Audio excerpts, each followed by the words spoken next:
Hey everyone, this is FIDE Master Kavutskiy here for Chess.com, and today I'm going to be showing you guys the ins and outs of the Slav Defense.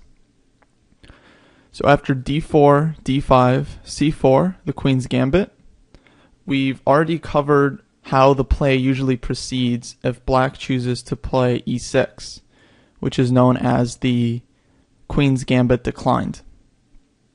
The Slav Defense is characterized if in this position Black chooses to play the move c6. So this is sort of another form of the Queen's Gambit declined, but it's officially known as the Slav Defense. The idea behind this move c6 is very similar to playing e6.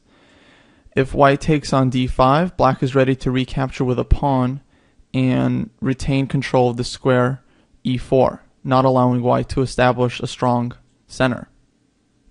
The Slav Defense is also a really solid and classical opening. If you're looking for a good defense to 1d4, the Slav is definitely an opening you should consider, as you're going to get all of your pieces out, have good control over the center, and not have any weaknesses once you get out of the opening.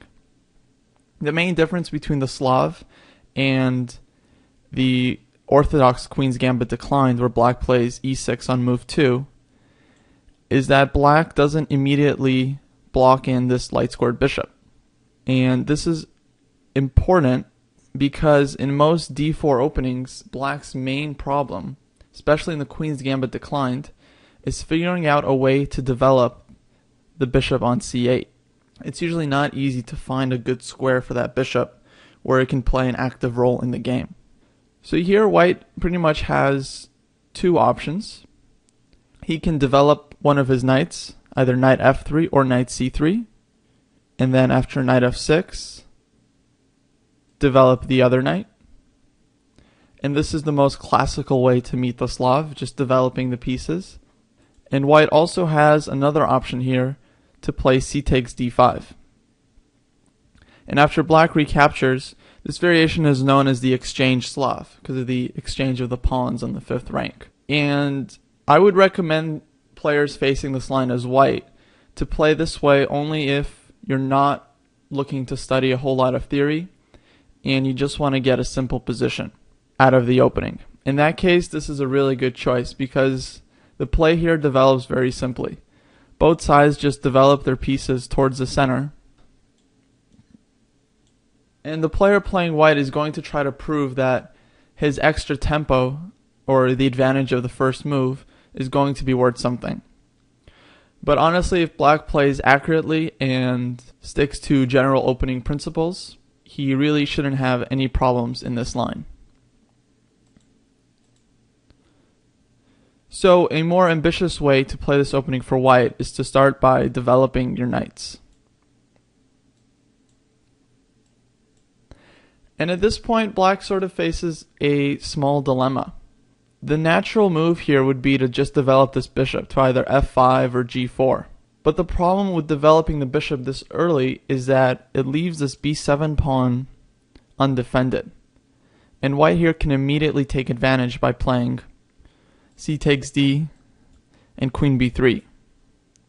And now Black doesn't have a good way to defend this pawn.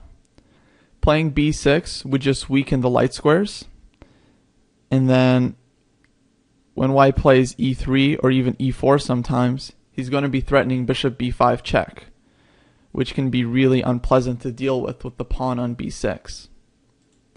Playing queen b6 here would actually lose a pawn immediately because of knight takes d5.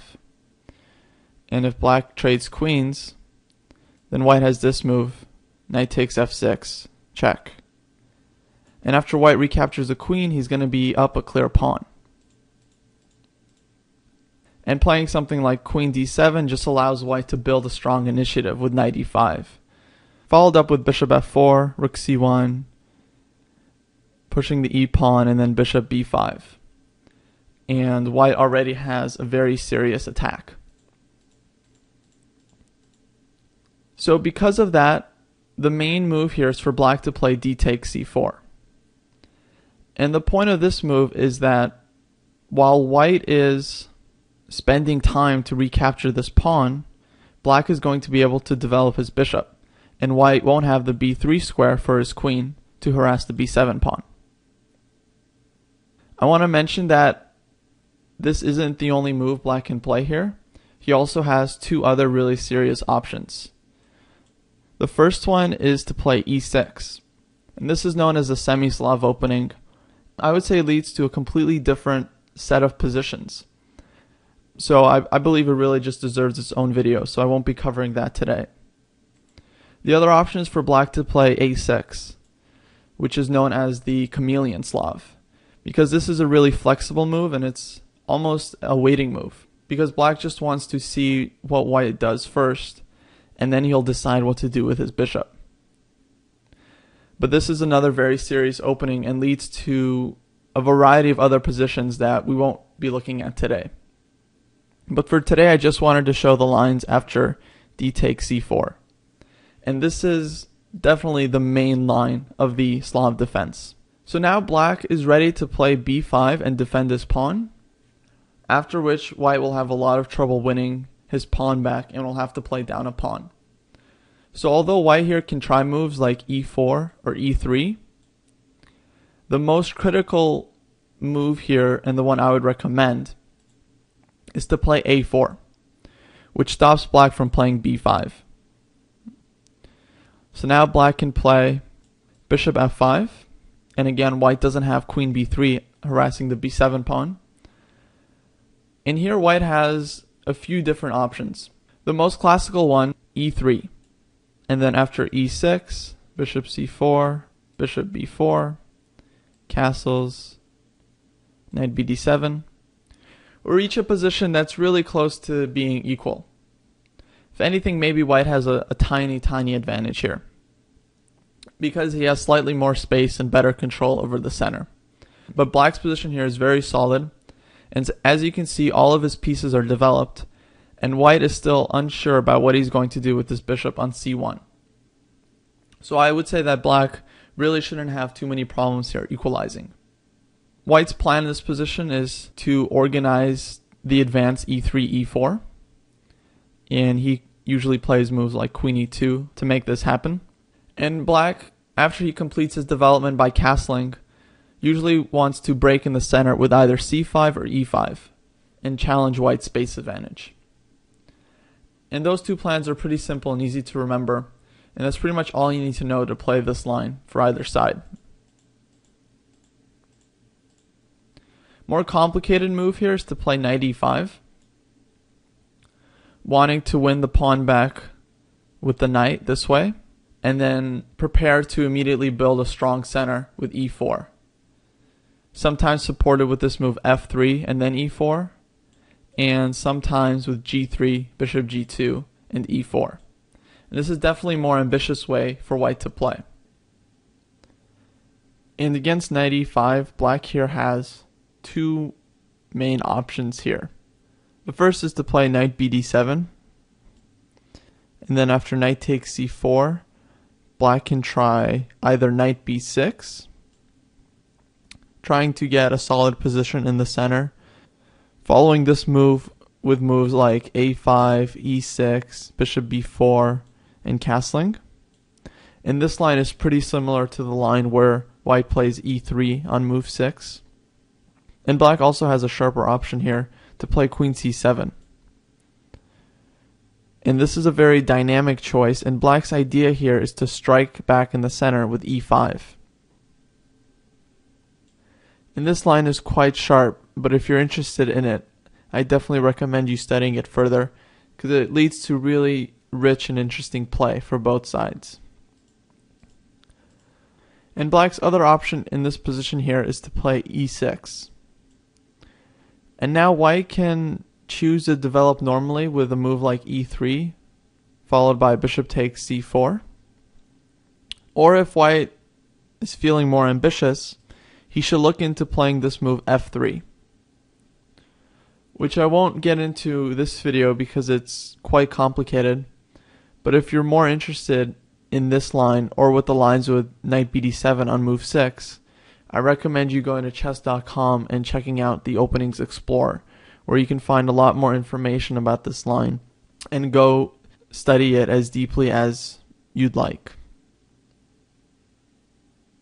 And white's last option here is this tricky move knight h4. Just attacking the bishop and asking that bishop where it wants to go. If black plays bishop g4, he's going to have to deal with h3. And then if bishop h5, then g4, and white's gaining a lot of space. Black has another option here just to play e6, but eventually after white takes his bishop on f5, he's going to have two bishops. He'll be able to win this pawn back on c4 after playing e3, and he'll have his fair control over the center.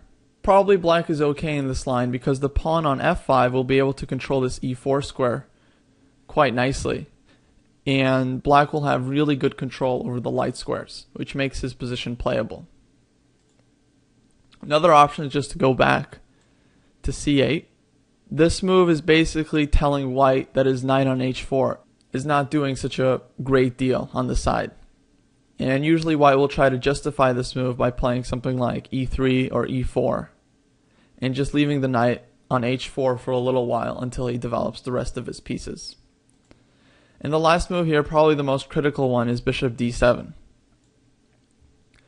And here in some lines, black is going to play b5 and support his pawn on c4. So that's pretty much it for the Slav defense. I hope I gave you guys a good introduction into the different possibilities for both sides in this mainline variation. And if you're interested in learning this classical opening more, definitely visit Chess.com for videos and articles and the use of the Opening Explorer, which really helps a lot with studying new openings. Thanks a lot for listening, and I'll see you around on Chess.com.